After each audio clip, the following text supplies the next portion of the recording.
Hello guide, आप सभी का स्वागत है आज की क्लास में।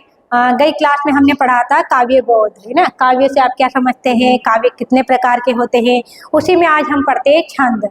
छंद किसे कहते हैं, छंद कितने प्रकार के होते हैं, आज मैं आपको छंद से अवगत करवाती हूँ।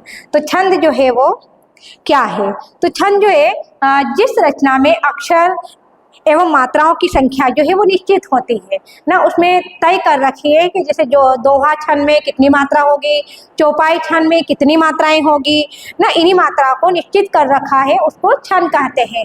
और भी अगर देखा जाए तो उसमें गति, तूक, लय ना, यति, इन सभी बातों का ख्याल रखा जाता है, तो वो होते हैं छंद। ठीक है, चलिए छंद पढ़ते हैं। तो छंद जिस रचना में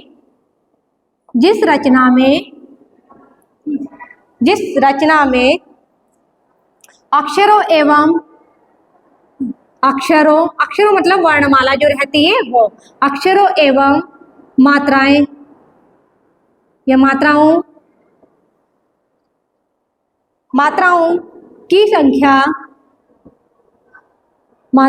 संख्या ये निश्चित हो जाती है ना, इसमें निश्चित ही रहती है, मतलब पहले से तय कर चुके हैं। तो छंद जिस रचना में अक्षरों एवं मात्राओं की संख्या निश्चित है तथा गति, यति, तूक, आदि का ख्याल रखा जाता हो, आदि का ख्याल रखना या फिर ध्यान रखना कह सकते हैं, ध्यान रखा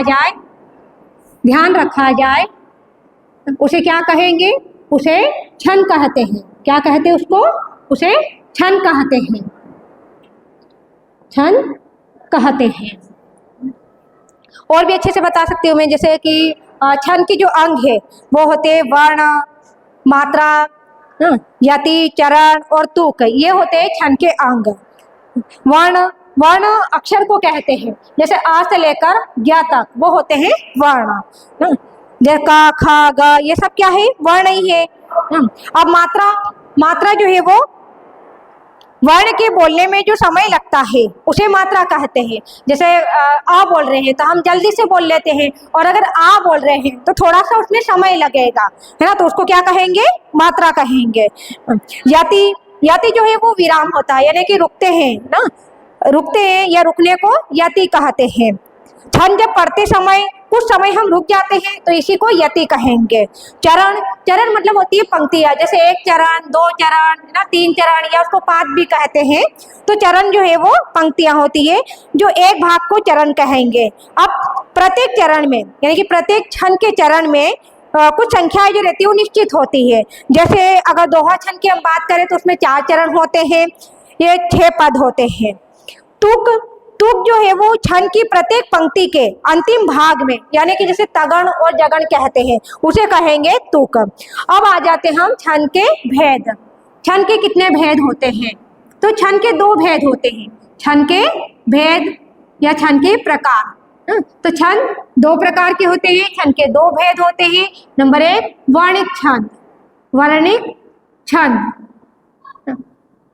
वर्णिक छंद, और दूसरा होता है मात्रिक छंद, या नाम से ही पता चल रहा है मात्रिक छंद। जैसे यहाँ पे वर्ण मतलब वही क से लेकर ज्ञ तक जो वर्णमालाएं होती है वो, यानी उसमें जो वर्णों की काउंटिंग होती है, वर्णों को गिना जाता है, उसे कहेंगे वर्णिक छंद। और मात्रिक छंद, नाम से पता चल रहा है यहाँ पर भी, मात्रा इसमें क्या होती है, इसमें मात्राओं की गिनती की जाती है, मात्राओं को गिना जाता है, उसे मात्रिक छंद कहेंगे। चलिए, तो वर्णिक छंद जिन छंदों की रचना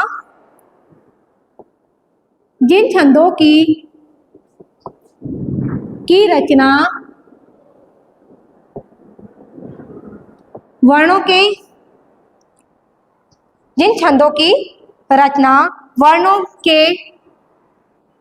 के गणना के आधार पर, गणना मतलब वही गिनना है ना, गणना के आधार पर की जाती हो उसे क्या कहेंगे, तो उसे वर्णिक छंद कहेंगे। क्या कहेंगे उसे, वर्णिक छंद। ना, उसे वर्णिक छंद कहते हैं। ठीक है, चलिए अब मात्रिक छंद की बात करते हैं। तो इसमें क्या हो जाएगा, इसमें जिन छंदों की रचना,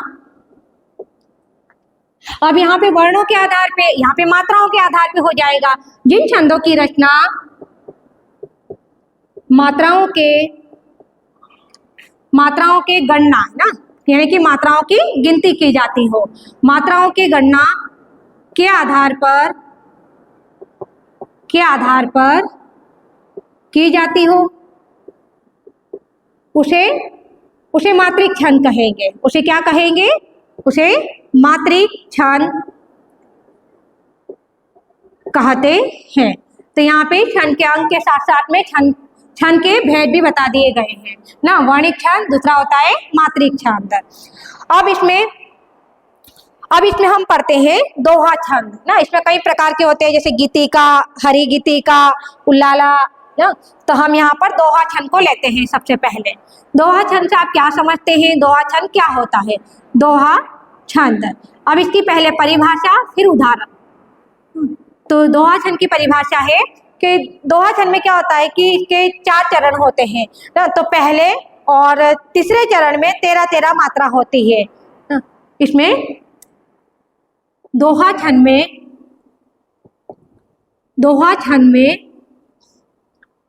प्रथम ना, पहले को क्या लिख देंगे हम, प्रथम तथा तृतीय चरण में 13-13 मात्राएं होती है। तथा दूसरे को क्या बोलेंगे, द्वितीय। दूसरे को बोलेंगे हम द्वितीय और चतुर्थ। द्वितीय और चतुर्थ चरण में 11-11 मात्राएं होती है। कितनी मात्राएं होती है इसमें, इसमें 11-11 मात्राएं होती है। ठीक है, फिर से देख लेते हैं परिभाषा। किसकी परिभाषा चल रही है, तो ये है दोहा छंद की। दोहा छंद में प्रथम तथा तृतीय चरण में, मतलब पहले और तीसरे चरण में 13-13 मात्रा हो रही है। देखो यहाँ नाम से पता चल रहा है, जैसे पहला और तीसरा चरण है ना। ये क्या है, पहला और ये तीसरा, मतलब यहाँ पे 1 और 3 मतलब 13-13 मात्राएं, पहला और तीसरा है ना। इसमें 13-13 है ना, यहाँ पे कंफ्यूजन होने की जरूरत नहीं है कि 11, कई सारे बच्चे 11 ऊपर कर देते हैं, 13-13 नीचे कर देते हैं। तो आप इससे याद रखिए कि पहला और तीसरा ना, पहला और तीसरा चरण में कितनी मात्राएं हो जाएगी, तो 13 मात्राएं हो जाएगी। उसके बाद में द्वितीय यानी कि दूसरा और चौथा ना, इन चरणों में 11-11 मात्रा हो जाएगी। किसमें, दूसरा और चौथा। पहले में 13 हो गई तो दूसरे में अपने आप निकल जाएगी। कितने, पहले में 13 हो गई है तो दूसरे और चौथे में अपने आप 11-11 मात्राएं आ जाएगी।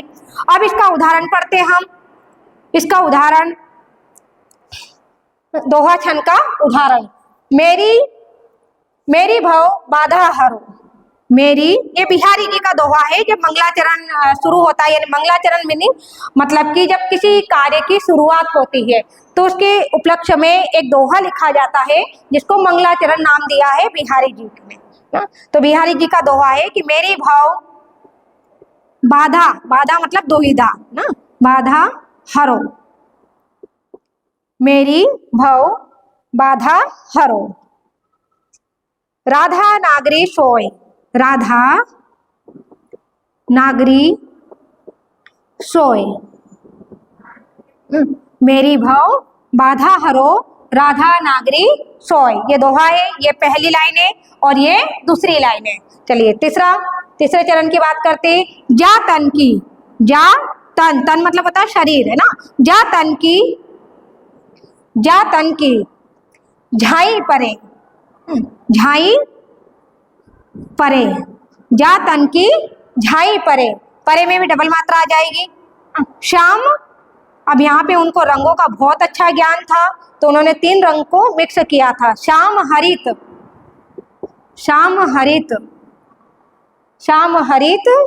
दूती होय। श्याम हरित दूती होय। मेरी भव बाधा हरो राधा नागरी सोय, जा तन की झाई परे श्याम हरित तूती होय। चलिए अब इसमें 13-13 मात्रा और 11-11 मात्रा कैसे लगाते हैं मैं मात्राएं बता रही हूँ। सबसे पहले तो मात्राएं देखिए, आपकी मात्राएं कैसे लगाई जाती है ना। तो मात्राएं जो रहती है जैसे कि आ, तो क्या होता है छोटा, तो यहाँ पे आ जाएगा लघु यानी कि सिंगल मात्रा एक आ, इसमें ये बड़ा आ रहा है तो यहाँ पे आ जाएगा गुरु यानी कि एस। फिर छोटी ई तो यहाँ छोटी ई तो यहाँ पे सिंगल मात्रा यानी कि लघु। फिर बड़ी ई तो ये हो जाएगी बड़ी आ रही है तो यहाँ पे भी क्या आ जाएगा गुरु, है ना। इसको बोलते हैं लघु, जो छोटा है। लघु का मीनिंग ये होता है शॉर्ट, है ना, छोटा। और ये गुरु एस टाइप से बना होता है। ये भी सिंगल मात्रा है तो यहाँ पे भी लघु छोटा है, ये गुरु। छोटा ऊ ना, छोटा ऊ तो इसमें भी आ जाएगी एक ही मात्रा सिंगल। उसके बाद में बड़ा ऊ तो इसमें क्या आ जाएगा गुरु। अब ए वाली लाइन की बात करते हैं तो ए वाली लाइन में सभी के गुरु ही आएगी ना। एडी का जो छोटा ए है इसमें भी ए, बड़ा ए आई की मात्रा इसमें भी ए, ओ इसमें भी एस ही आ जाएगा। औ है ना, डबल मात्रा है तो इसमें भी एस आ जाएगा।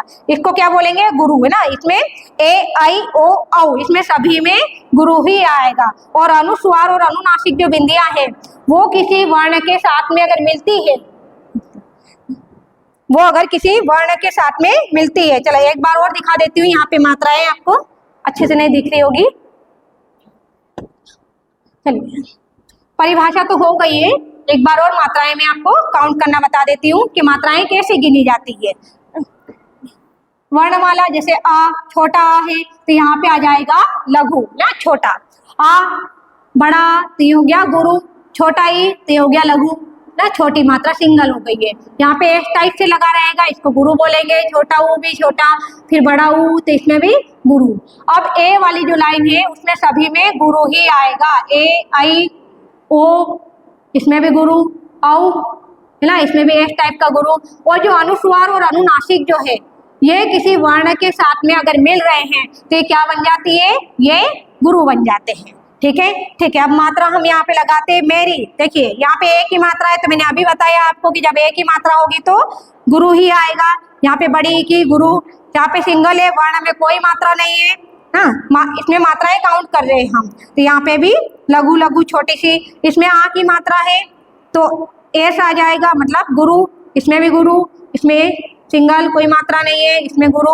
अब यहाँ पे हम मात्रा काउंट करते हैं। 2 2 4 5 6 7 8 9 10 11 12 13, मतलब पहले चरण में 13 मात्रा हो गई है। अब सेकेंड वाले में काउंट करते हैं ना, एस लघु लघु गुरु, ये भी गुरु लघु गुरु लघु। 2 2 4 5 6 7 8 9 10 11, मतलब दूसरे चरण में 11 मात्राएं हो गई है ना। ये कोई मात्रा नहीं है यहाँ पे, पूर्ण विराम है। तो ये दूसरे चरण में भी 11 मात्रा हो गई है। पहले चरण में कितनी हो गई है, 13 मात्रा हो गई है। चलिए अब तीसरे चरण की बात करते हैं। जा तन की झाई परे, जा में आ की मात्रा हो गई है ना। गुरु लघु छोटी सिंगल है, यहाँ पे भी इस टाइप से आ जाएगा, यहाँ पर भी आ जाएगा। फिर ये बड़ी की मात्रा है, वह सिंगल है, यहाँ पे बड़ी आई की मात्रा है तो ये भी गुरु हो जाएगा। परे यहाँ पे कोमा लगाना भूल गए थे ना। तो तीसरी लाइन है यहाँ से यहाँ तक की, जा तन की झाई परे। चलिए मात्रा काउंट कर लेते हैं। 2 3 4 5 6 7 8 9 10 11 12 13, कहीं ना कहीं मिस्टेक हो गई है यहाँ पे भी। अरे हाँ, ये पा जो है वो है ना सिंगल वर्ण है, इस पे कोई मात्रा नहीं लगी है। वापिस से देखते हैं। 2 3 4 5 6 7 8 9 10 11 12 13, यहाँ पे कितनी मात्राएं हो गई है, 13 हो गई है। अब शाम ना, इसकी भी एक साथ ही है, ये अलग अलग नहीं है कि आदेश की अलग काउंट करेंगे आप। पूरे इसमें क्या आ जाएगा, गुरु। इसमें लघु, इसमें भी सिंगल मात्रा है, इसमें भी छोटी की है, इसमें छोटा ऊ की, इसमें भी छोटी है, इसमें औ की मात्रा, ओ की मात्रा है तो इसमें गुरु। चलिए अब इसको भी काउंट कर लेते हैं। 2 3 4 5 6 7 8 9 10 11, कितनी मात्राएं हो गई है, 11 मात्राएं हो गई है। मतलब यहाँ पर पहले और तीसरे चरण में, ये फर्स्ट वाला है पहला चरण हो गया है और ये तीसरा हो गया है। तो इन दोनों में पहले और तीसरे में कितनी मात्राएं हो गई है, 13 मात्रा हो गई है। और यहाँ पर दूसरे और चौथे चरण में दूसरे और चौथे चरण में हो गई है 11-11 मात्राएं। ये दोहा छंद कंप्लीट हुआ है। अब हम चौपाई को देख लेते हैं। यहाँ पर चौपाई जो है वो एक सममात्रिक छंद होता है। चलो चौपाई को देख लेते हैं। दोहा छंद आपका कंप्लीट हो चुका है, ये भी छंद के अंतर्गत ही आता है। अब यहाँ पर चौपाई छंद की बात करते हैं। चौपाई चौपाई छंद एक सममात्रिक छंद होता है। चौपाई छंद क्यों होता है? क्योंकि उसके प्रत्येक चरण में 16-16 मात्रा होती है। चौपाई छंद की परिभाषा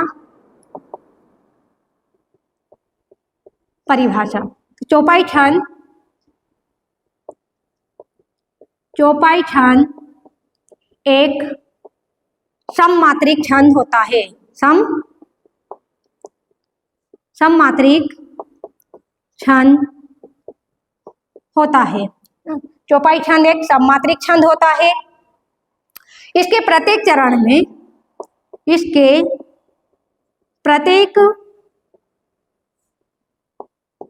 में 16-16 मात्राएं होती है। कितनी मात्राएं होती है? तो 16-16 मात्राएं होती है। इसके प्रत्येक चरण में 16-16 मात्राएं होती है। ठीक है, चलिए अब इसकी परिभाषा तो ये हो गई है। अब देते हैं यहाँ पर उदाहरण में मंगल भवन अमंगलहारी, बहुत इजी है, भी यही वाला ले लेते हैं। मंगल भवन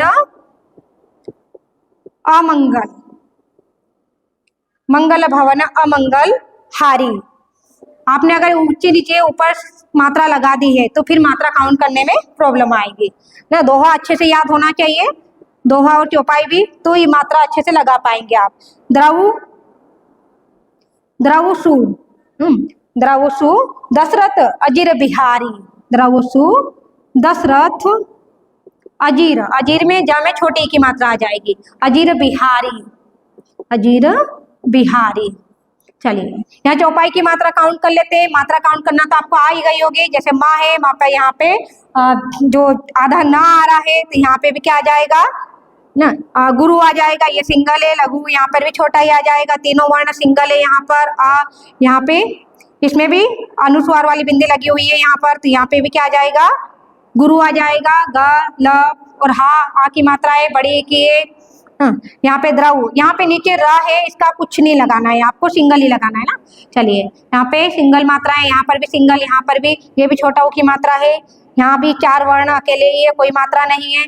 आ में भी इसमें छोटा ई की मात्रा है तो इसमें भी सिंगल ही आ जाएगी। छोटा ई की है, आ की मात्रा आ रही है तो यहाँ पे क्या आ जाएगा? गुरु, और यहाँ पर भी गुरु आ जाएगा। ठीक है, प्रत्येक चरण में देखते हैं। तो पहले ऊपर वाले चरण में देखते हैं हम कितनी मात्राएं हो गई है। 2 3 4 5 6 7 8 9 10 11 12 13 14 15 16 कितनी मात्राएं हो गई है? इसके पहले चरण में, यानी कि प्रत्येक चरण में 16 ही होती है, तो ऊपर वाले चरण में 16 मात्रा हो गई है। अब नीचे वाले की देखते हैं। 1 2 3 4 5 6 7 8 9 10 11 12 13 14 15 16 कितनी मात्राएं हो गई है? 16 मात्राएं हो गई है। मतलब यहाँ पे चौपाई में प्रत्येक चरण में 16-16 मात्राएं होती है। ठीक है, तो ये है छंद जो है अक्षर और मात्राओं की संख्या निश्चित होती है। गति, यति, तूक का ध्यान रखा जाता है। ये 2 प्रकार के होते हैं। यहाँ पे मैंने आपको दोनों ही अच्छे से क्लियर कर दिए गए हैं। ठीक है, आज के लिए थैंक यू।